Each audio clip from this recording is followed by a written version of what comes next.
Banda gira, meu saravá a todos, que Zambi abençoe a todos. Tudo bem, meus irmãos? A quimbanda é um culto de resistência, é o que a gente vê muito falar, né? A quimbanda é um culto livre, aonde a nossa ancestralidade, aonde os Exus e Pombogiras podem vir em terra da maneira que eles são. Eles podem trabalhar como eles quiserem, eles são livres. A quimbanda é um culto marginalizado, que vive à margem da sociedade. O que seria essa resistência dentro da quimbanda? Ser resistente contra a intolerância religiosa, lutar contra essa discriminação religiosa, lutar contra a intolerância religiosa de outras religiões contra a nossa, é uma forma de resistência, Odara. O que seria então a resistência? Você ser contra o sistema? Você se opor contra o sistema, contra os governantes, contra os opressores? Se opor contra algo ou alguém é uma forma de resistir. Mas e a resistência com nós mesmos, da porteira para dentro? Essas resistências que a gente citou é da porteira para fora. E da porteira para dentro?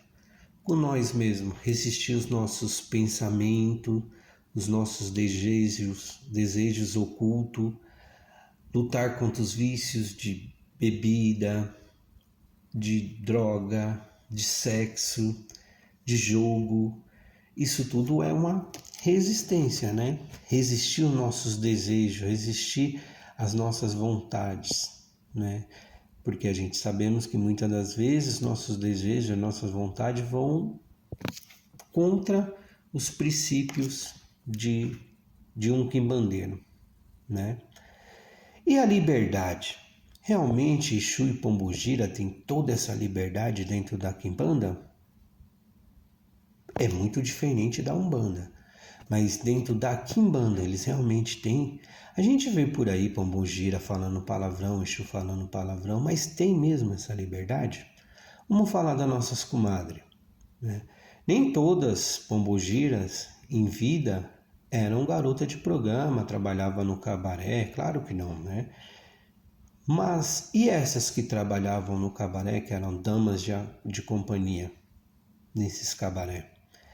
Quando elas estão em terra, imagine essa cena, Pombogira está em terra lá, no terreiro, no templo, no centro de quimbanda. E o marido dela pertence, o marido dessa médium, pertence ao mesmo centro, também é um iniciado.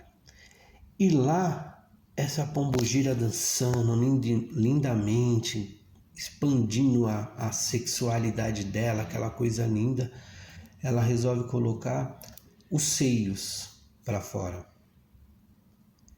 A Pombogira está dançando e ela resolve colocar os seios por lado de fora.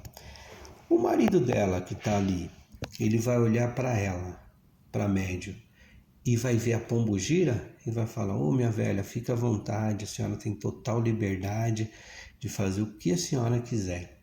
Ou ele vai olhar e vai ver a esposa dele com os seios para fora. As outras mulheres, que ali também pertencem ao culto de quimbanda que estão ali, vão olhar e vão ver uma comadre dançando, uma Pombogira, e vão respeitar, não vão julgar? Ou vai ficar aquele bochicho uma com a outra? Ah, eu sabia, isso daí não é Pombogira, é a médium. Ela tem cara de safada, eu já percebi, né? E os outros homens que estão ali vão olhar e vão ver a Pombogira?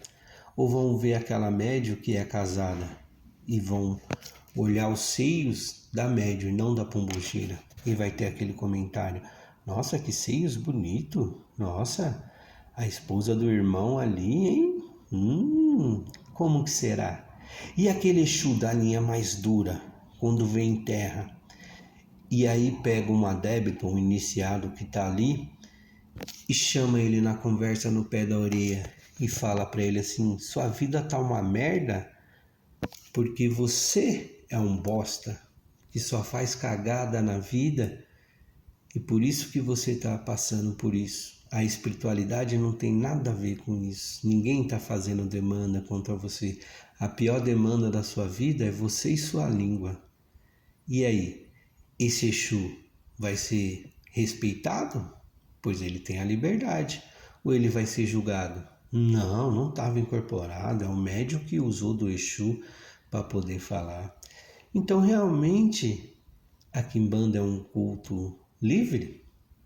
E a Quimbanda sendo um culto que vive às margens da sociedade. O que é viver às margens da sociedade? É não respeitar as leis da sociedade, as leis morais da sociedade? É isso que é viver às margens? Né? E se a Quimbanda é esse culto, por que quando a gente abre as redes sociais, a gente vê uma verdadeira guerra entre tatas, entre mametos, entre iniciado, um apontando o dedo, um denunciando a casa do outro, uma falando aquilo que fulano faz não é quimbanda, o que eu faço é quimbanda, o jogo dele não responde, não é assim, não se joga com búzios, se joga com moço, não é com moço, é com búzio e toda essa briga, né? Por quê que não existe uma união? Se a gente vive à margem da sociedade, por que a gente não se une? Por que os tatas e as mametas não são tão unidos? E a gente vê essa guerra de ego, né? Então, eu acho que a gente deve ter o discernimento para quem está de fora, olhar essas quimbandas, esses tatas, independente da vertente, e analisar. Será que essas três bases, esses três pilares da Quimbanda faz sentido? A Quimbanda ser um culto de resistência, a Quimbanda ser um culto livre e a Quimbanda ser um culto marginalizado. Será que faz sentido? Não pense na vertente do outro. Analise a sua vertente, analise a sua casa, o seu templo, aonde você frequenta, aonde você professa a sua fé, aonde você fez as suas pactuações, aonde você fez a sua iniciação, onde você derramou seu sangue. Olha para dentro da tua casa e vê se faz sentido essas palavras dentro da sua casa. Antes de julgar o trabalho do outro, a casa do outro, o jeito que o outro conduz o trabalho na casa dele.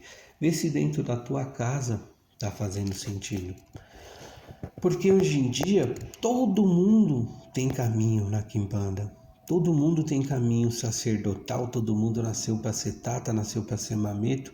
Daqui 10, 15 anos lá na frente não vai ter mais iniciado, porque a pessoa se inicia com 3 meses já virou tata. Não vai ter para quem fazer feitiço, para quem fazer magia, para quem fazer pacto, porque todo mundo vai ser conhecedor de tudo, todo mundo vai ser tata, todo mundo vai ser mameto. Então vai ser uma religião formada só por tatas e mametos. Você vai ser iniciado só por 3, 4 meses no máximo. Depois já está jogando aí o oráculo para todo mundo, né? Só mais uma opinião. Banda gira, que Zambi abençoe tudo, vida que segue.